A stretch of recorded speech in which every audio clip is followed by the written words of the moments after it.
No final de 2023, o Brasil subiu de posição na escala de avaliação de risco de BB- para BB.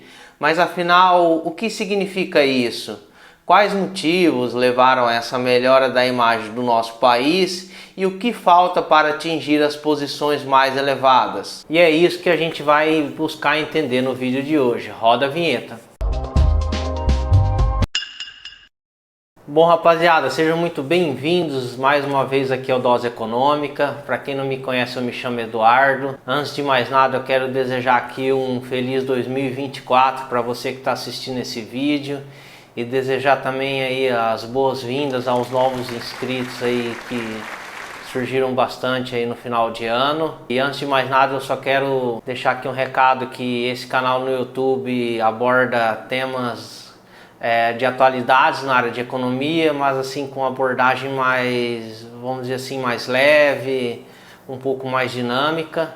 Então, se você curte esse tipo de assunto, eu peço por gentileza que se inscreva aqui nesse canal e que ative os sininhos aí para estar recebendo as notificações toda vez que a gente posta um vídeo novo. E antes da gente adentrar de fato ao principal tema aqui que a gente vai tratar hoje, é importante que a gente entenda o que é uma agência de classificação de risco e como que ela dá essa nota, porque eu acho que isso acaba ficando mais claro e também ajuda vocês a julgar se isso realmente foi justo ou não. Uma agência de classificação de risco nada mais nada menos é do que uma instituição que avalia riscos de uma determinada empresa na bolsa de valores, ou principalmente também de países, né? Se o país é um bom devedor ou não, se as contas públicas estão alinhadas, se as instituições estão respeitando as leis vigentes naquele país, se a economia está em um bom crescimento econômico, se tem uma dívida pública elevada. Então são vários fatores determinantes na avaliação dessas agências de classificação de risco. Mas como é que se dá esse grau de avaliação que essas agências de risco avaliam? Como vocês podem ver nessa figura, as três principais agências de risco, que é a Fitch, a Moody's e a Standard Poor's, que é a S&P, a mesma que avaliou o Brasil aí nesse final de ano, que gerou grande repercussão na imprensa. Quanto mais perto de D um país tem a sua nota, pior é para ele conseguir honrar seus compromissos financeiros, e quanto mais perto de A o país tem a sua nota, mais fácil é com que ele honre seus compromissos. E no caso do nosso país, a gente estava em BB- e subimos para BB.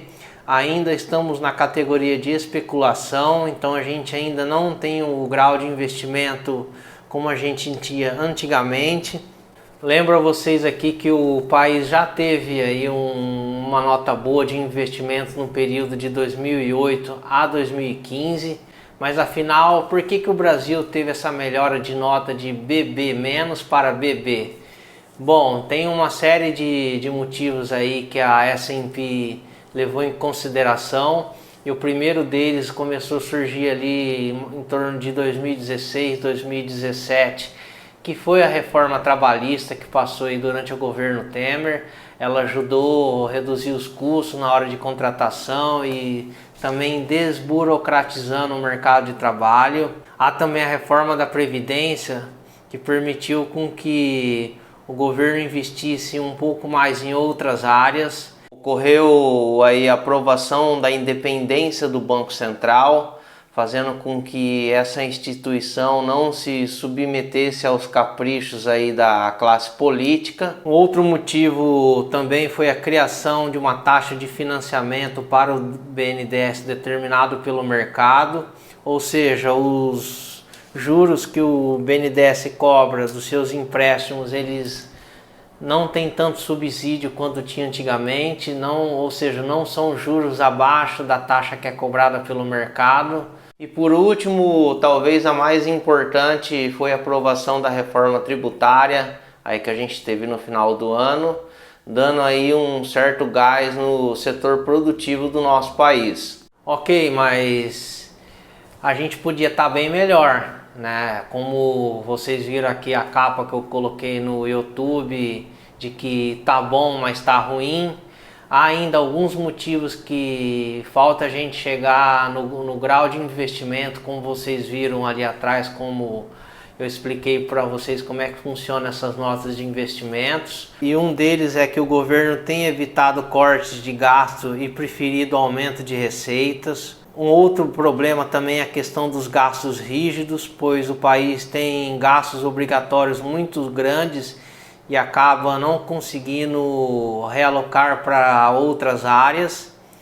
E também a persistência do déficit fiscal ao longo dos anos. O Brasil tem recorrido a déficits constantemente, não é problema nenhum em alguns momentos, às vezes você passa por uma turbulência econômica, você precisa recorrer realmente a um certo déficit. Quando você faz constantemente, isso traz um grande problema lá no futuro. Mas ressalto a vocês aqui que nessa questão das contas públicas não é implicância somente das agências de classificação de risco.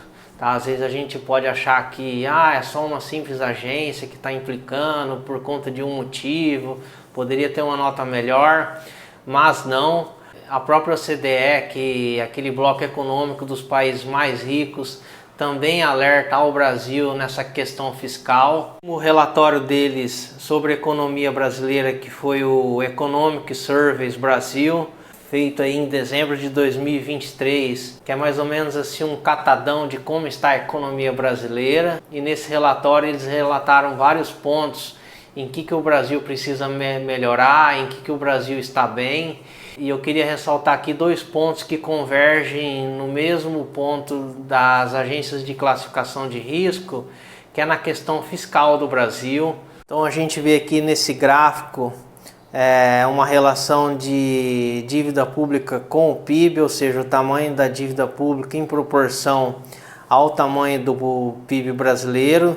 E aqui algumas simulações de projeção da OCDE do tamanho desse crescimento da dívida pública. A gente vê aqui que nessa linha vermelha, se o país tiver reformas estruturais ambiciosas, ele acaba conseguindo diminuir aí a dívida pública. E na linha preta a gente vê um cenário básico, incluindo reforma tributária, como foi feito agora aí no final do ano, e um quadro fiscal um pouco melhor. E na linha verde, que é a linha mais perigosa, se a gente tiver um cenário de ajuste fiscal mais lento.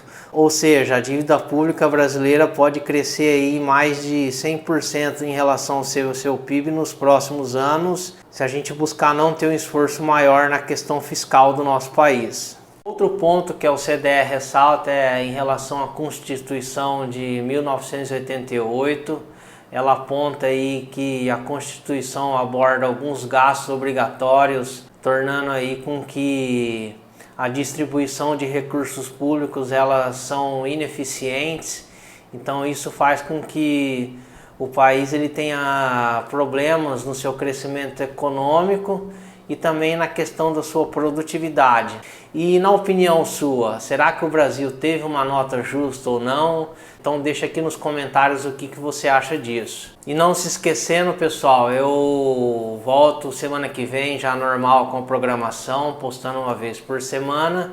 E eu aguardo todos aqui vocês no Dose Econômica. Um grande abraço e até logo.